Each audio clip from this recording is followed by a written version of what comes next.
Welcome to Rick's Corner, where we talk wrestling, bodybuilding, and more.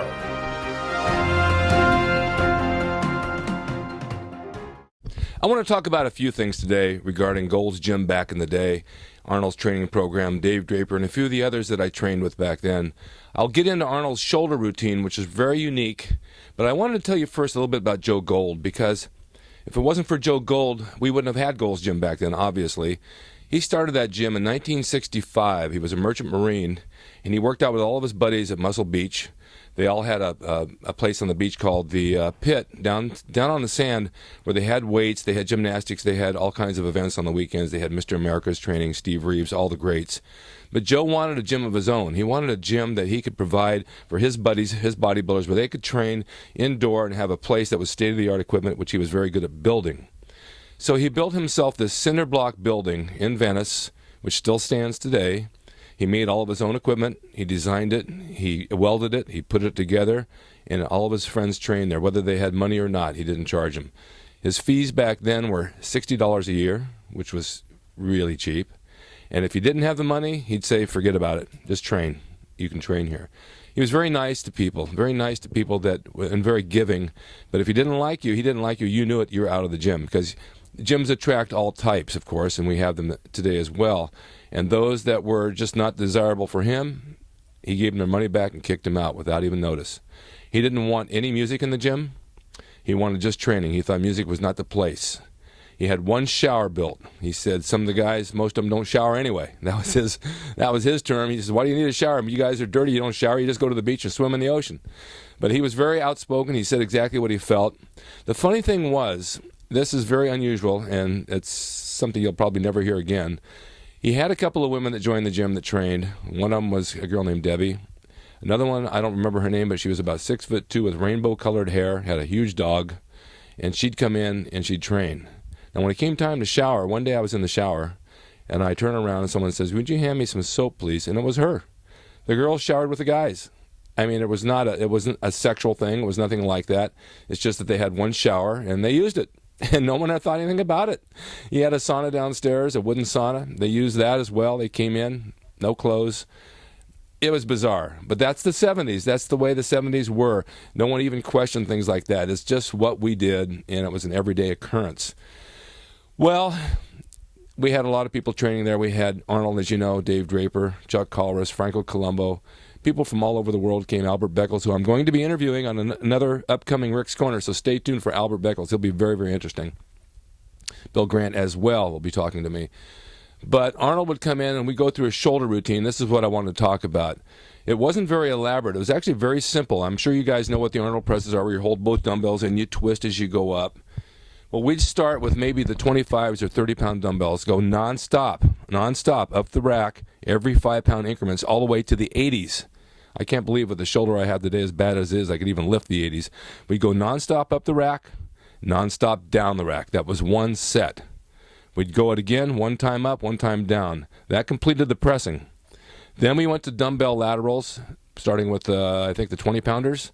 Went all the way up to maybe the 40s, maybe 45s, maybe even 50s. I don't remember quite what it was. But it was nonstop laterals all the way up, all the way down. That was the shoulder routine. That was the whole thing. That's it, complete. Took all of maybe 10 minutes. But I'll say this for that. I've never had results like I had back then. My shoulders were capped off, round and thick and cut just from that alone. It wasn't overtraining. It was enough to stimulate growth, and it worked. Today, I try to do them. I have a really bad shoulder. I can't do it. I can't do the presses like I could. So I've switched to some of the machines that are really, really good. But I use the same idea. I'll go in and I'll do reverse pec deck for rear delts.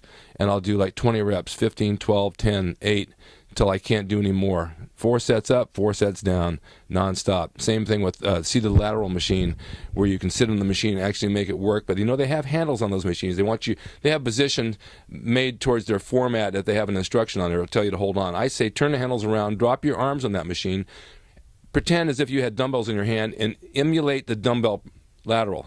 It works tremendously. And I go all the way up 4 sets, all the way down 4 sets, just like the old days with the dumbbells. Now I go to a seated press machine, do the same thing I did. I can't twist and turn, but it's nonstop, 4 sets up, 4 sets down, and maybe some shrugs. That's the whole shoulder routine. And at 65 today, You can't retain your muscle mass like you did when you were in your 30s, but it works. And I take the supplements from bodybuilding.com. They have so many of them that are good, and we never had those back then. I mean, we had Polaris protein, which was good, but we didn't have the arginine. We didn't have all the separated supplements that you do today that really work very, very well. However, we made good gains back then. You know, it was the meat, eggs, cottage cheese diet, and it worked great. Dave Draper would come into the gym, and he was very focused on his training. I could see in his eyes when every rep counted, every single rep. And the same thing with Arnold. Every rep counted. Today, so many people who work out are talking during their sets. They're swinging the weights. They have trainers looking off, talking on their cell phones that don't even give a crap what they're doing. And it's like, how do you get any progress done when you don't have the focus? In the 70s, we had the focus. That's what it was about. And you didn't have the supplements, as I said. You didn't have the steroids back then like they do now. And you had to really work hard to make it grow. And that's what training was all about back then. It's just the way it worked. Frankel would come in. He was a very, very heavy lifter. He put 700-800 pounds on a T-bar row. My God, I don't know how he did it, but he did it. But he had the upper body of a full-size man. And he had the strength to go with it. He didn't know what pain was, and he didn't know what to stop was. But those were the days, and those were the days back in the 70s when we trained at Gold's in Venice. Joe Gold would come in, he'd look around, who owes me money? You owe me money? And if they didn't pay him, he'd kick him out. But like I said, that was the flip side. He had another side too, that he knew guys were hard-pressed. They'd come in from out of town visiting, he wouldn't charge them. But I want you to stay tuned for Rick's Corner, because I'm going to get into more details about some of these guys, how they trained, what their methods were, what their diet was, what their training routine was. Ken Waller is another one I trained with for a long, long time. I ran into him in 2005 at the Gold's Gym Convention. He hadn't trained in 8 years, totally lost interest, has nothing to do with training anymore, spends all time with his son. I don't know if I agree with that, because I feel that once you're a bodybuilder, once you're in training, you should always train. Why stop? You got a good body, maintain it. Do what it takes to be the best that you can be for your age. At 65, with all the wrestling injuries I've had, it's a struggle to get up in the morning. I have a really bad knee. It's a struggle to walk, and I have a bad shoulder. But by the time I get to the gym, by the time I get into my training, I forget about that, and I just go through the motions like I did back then. I focus on my sets, and I make every set count. Don't drop the weight. Let the weight work itself down. It works. Your muscle works both ways, pulling it up and letting it down. You get more out of it. But these are things that we did back then, Arnold and I and Draper and all the guys, and I'm just going to pass it on to you today so that maybe you can get a clue on how we did it, and maybe it'll work for you. But stay tuned for Rick's Corner, because next time, like I said, I'm going to be having Albert Beckles, Bill Grant. I'm getting Aaron Baker, some of these bodybuilders from way back when. I'm going to try and get Leroy Colbert, who was a big bodybuilder in the 50s. He has a health food store right down the street. I'm sure he'll have a lot of stories to tell. And thanks again for watching Rick's Corner, and stay tuned for the next one. Have a great day.